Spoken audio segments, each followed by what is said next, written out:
positif ou négatif sur les médias sociaux, mais la juge va devoir présenter des excuses, cet homme qui va devoir donc faire 150 heures. Merci beaucoup, Amélie. Au revoir. Je vous en prie.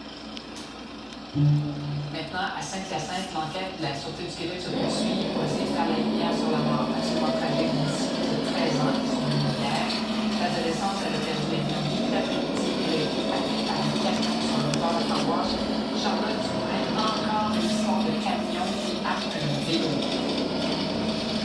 Absolument, c'est une terrible histoire, Isabelle, vous l'avez dit. D'ailleurs, on va vous montrer avec mon caméraman des images parce qu'il y a des gens qui sont touchés par cette histoire qui sont venus rendre hommage à cette fille de 13 ans. Vous voyez les germes de fleurs, les photos ici en bordure de la rue Martineau. Parce que c'est là, près de là, du moins, où il y avait eu l'impact hier, c'est autour de 13h30. Donc, l'adolescente qui voulait atterrir sur le bord de la Framboise. Il y a un camion, ce qui est pas mort, il y avait un virage à droite, donc il se trouvait derrière elle dans la même direction et est entré en contact et selon le Québec, est entré vraiment à quel sujet. Il y a une enquête en cours, des reconstitutionnistes également qui sont venus sous les lieux pour comprendre ce qui s'est passé. Et hors caméra ce matin, il y a un automobiliste qui est venu nous voir en nous disant que c'était pas la première fois qu'on voyait que c'était une intersection qui était quand même assez dangereuse. Donc bien sûr, ça n'a pas tout ça l'objet de l'enquête.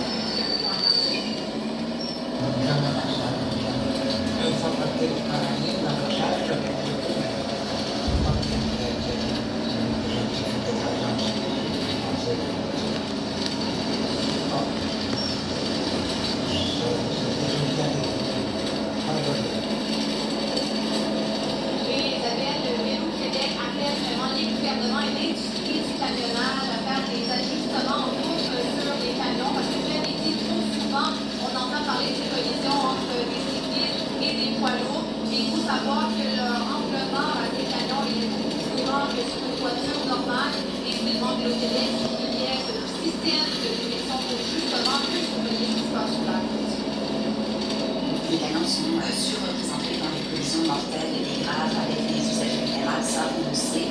Leurs angles morts sont très, très larges. Et donc, ça n'a pas de sens que des pilotes professionnels soient pris avec des outils de travail qui ne leur permettent pas d'analyser ce qui se passe autour de leur véhicule et qu'ils soient forcés de prendre des décisions et de faire des manœuvres complètement à l'aveugle. C'est malheureusement ce qu'on voit dans ce cas-ci. Donc, bien sûr, ça bouleverse toute la communauté de Saint-Hyacinthe et d'ailleurs, les députés locaux qui ont envoyé leurs pensées et leurs condoléances à la famille. Merci beaucoup, Charlotte, à Saint-Hyacinthe. Au revoir. L'homme de 42 ans qui est décédé mardi à la suite d'une intervention d'un agent de sécurité dans un IGA de Longueuil serait mort en raison d'une clé de bras qui a été faite par l'agent pour l'immobiliser. Le jeune agent de sécurité pourrait être accusé dans les prochaines semaines. L'opération soulève beaucoup de questions sur les protocoles que les gardiens de sécurité doivent suivre. Pour en parler, on a invité Marc Parent, chef de la direction des commissionnaires du Québec. Bonjour Marc. Oui, bonjour Isabelle. Alors, il y a des informations qui circulent sur l'événement de mardi. L'homme de 42 ans, la victime, il était soupçonné d'avoir commis un vol à l'autobus a tombé en panne. Quand l'agent l'a approché. Et là, on se demande comment il doit se comporter l'agent, disons, modèle dans une situation comme celle-là. En fait, la loi est claire. Les agents de sécurité ont un pouvoir citoyen.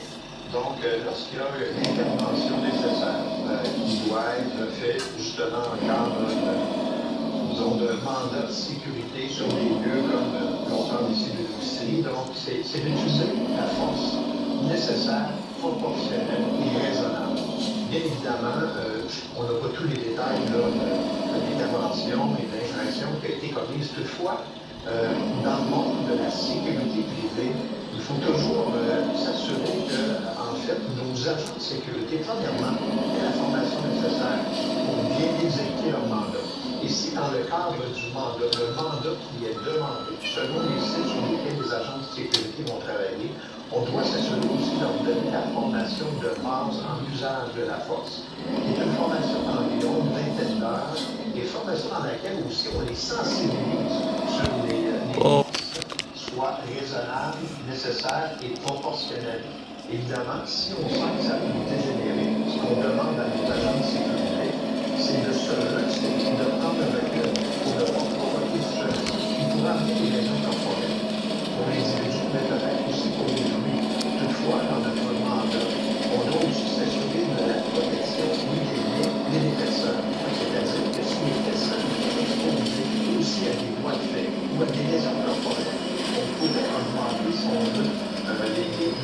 utilisé dans notre intervention physique et l'usage de la force pour minimiser ces impacts-là auprès d'une autre personne ou d'un témoin ou d'un autre client dans l'environnement. Alors, c'est toujours d'avoir une lecture en continu à la seconde de vraiment comment on doit évaluer la juste proportion des moyens utilisés lorsqu'on parle de force physique et d'usage judicieux de la force.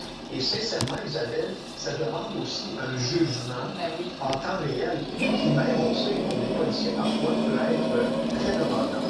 Donc, c'est vraiment, on confie quand même beaucoup de responsabilités à un agent de sécurité lorsqu'on lui demande d'accomplir un tel mandat dans un contexte parfois plus à risque. En effet, surtout quelqu'un qui a fait 20 ans et qui a des années d'expérience dans l'intervention de ce type, notamment avec l'exécutif de direction des commissariats de justice. Merci, Isabelle.